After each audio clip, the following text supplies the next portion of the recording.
Hello and welcome to another episode of Energy Connect Discussions. Biofuels and bioenergy are among the hottest topics of discussion within the energy sector. And I'm delighted to have with me today to discuss more on this, Anish, the Global Head of Energy Transition, Natural Resources and Chemicals at KPMG. Thank you so much, Anish, for joining us today. Pleasure. And to start off, biofuels are being hailed as the catalyst that will speed up decarbonization and therefore the transition. What are your thoughts on that? Yeah, biofuel has been always around, as you know. Humankind has been using biofuels forever. But modern biofuels are just coming to age in various forms, be it, biomass pellets, biogas, ethanol, all of that is coming to age to make a significant difference to the trajectory of the energy transition.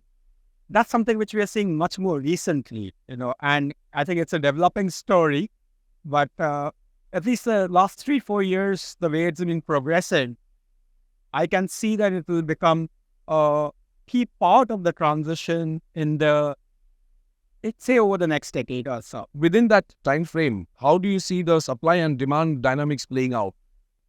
See, biofuels will make a big difference in the developing world where the energy growth is very, very high. And many of these places, the supply of the raw materials for biofuels is also high. So if you take India, South Asia, Africa, these are natural places where biofuels should play a big role, and they do. But unfortunately, it's not modern biofuels as yet. So what we need is the modernization of the supply chain. We need modernization of the distribution system, the retailing system, and use the modern technologies to make those biofuels clean. Those things coming together can make a very, very big difference. And as I said, in the next decade or so, everything takes time. Next supply chain takes time to build up. Retailing networks take time to build up. Some of the technologies just getting infused into the ecosystem takes time to build up. But I'm very positive that even before the next decade, say 2030, where a lot of the actions on climate change have happened before 2030 for us to have a real chance, I see biofuels playing a very significant role by the end of this decade. Now, the Global Biofuels Alliance, which India launched under its G20 presidency, do you see that something that is an association that can also help? I see a huge interest in that. It was something new, novel, and what people said that, oh, this is something which possibly gives us the planet a chance. And India has got great support for it. It's in the G20 communique, it's in COP, all of this. The awareness will keep building as we go forward. The technologies, as I mentioned, will get mainstream. And in that context, the alliance makes a big sense because, what are these alliances? They are learning platforms. People learn from each other on technology, on policies, on implementation experiences, and then give it a more directional push across country. And I see that being a very key role. I'm glad that India has picked this up because it is important for India, but it's also important for the world. And as India looks to be a leader of world thinking, this is a perfect platform. We of course need more platforms like this. And zooming out a bit, as a passionate advocate of bioenergy, where do you see the sector going and how can it become mainstream? I think we need to think about a few dimensions of bioenergy which are a little challenging. The biggest challenges in the supply chain.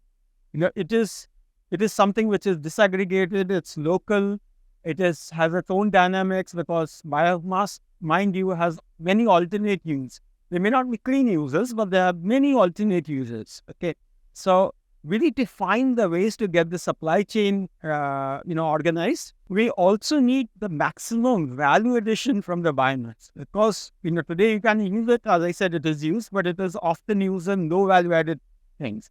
We can use it in through the cycle, creating many products, biochar, biofertilizers, so on and so forth, where there is maximum value addition, and that also helps organize the supply chain. That is hard work. But in today's world, with digital technologies coming in, helping the physical world, I think that combination is a very, very important combination. And it will help in the supply chain, as I also mentioned, in sales and distribution retailing. It can modernize retailing along with modernizing the core technologies which are there. Ethanol is being produced in new ways. Hydrogen is getting produced from biofuels. Okay, so there are many pathways which can come together. The beauty of biomass-based things is that we can see a path forward for cost reduction, for greater organization of the sector and becoming mainstream. We can see a clear path, which sometimes we find it difficult even for products like green hydrogen. I mean, there's a lot of ambition around green hydrogen, but path forwards are not always clear. I think biomass, we know the challenges. Biofuels, we know the challenges. But if we are able to address some of those physical challenges, including supply chain, as I mentioned, then we can see a very clear path forward. It can be much cheaper than alternatives also, which is an important dimension. So makes me very positive. That's a very interesting point, and I just wanted to pick up on the cost aspect of it. So what kind of collaborations do you think will be needed? And this is something that boils down to the local level. So what kind of collaboration and cooperation will make it more cost effective? So at one core of it is technology collaborations, and people always talk about technology collaboration, and it is important. But if you look at bioenergy in particular, it's more than technology collaborations. It's actually on the supply chain. It is on sales and marketing, as I mentioned before. Let me give an example from the discussion we had at IEW yesterday. Finally, suppose it's ethanol produced from green sources. It's just another fuel, right? And it's another fuel which go in tankers. And who run the tankers? This is a large fuel company which run the tankers. They carry petrol, diesel, kerosene. It will be another fuel which can use the same supply chain to move forward. And as long as those companies can collaborate, the large companies can collaborate with the small producers of ethanol, which is going to be much more distributed, then we can really make that work.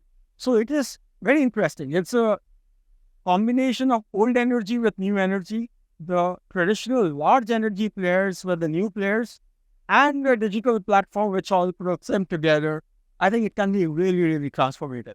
So this is actually my net takeaway from yesterday's session and from this conference, that I can see the various forms of energy players really coming together to benefit, each of them to benefit from this, not as a social cause alone, but each of them to commercially benefit from this and make this transformation happen. That's an excellent point. And so would you call this the ultimate democratization of the energy ecosystem? It is. I think anything which is more widespread of this nature, be it distributed solar, be it biofuels, biomass-based thing, biogas, all of these will lead to democratization of the fuel chain, because otherwise we are in a very centralized fuel chain, right? Our energy chain.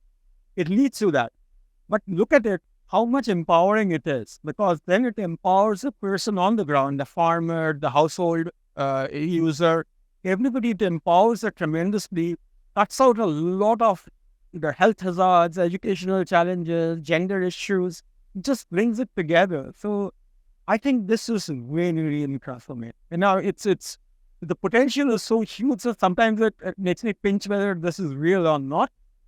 But I think it can make a big... That's very interesting. And finally, we are here in Goa for India Energy Week. You have been moderating several sessions.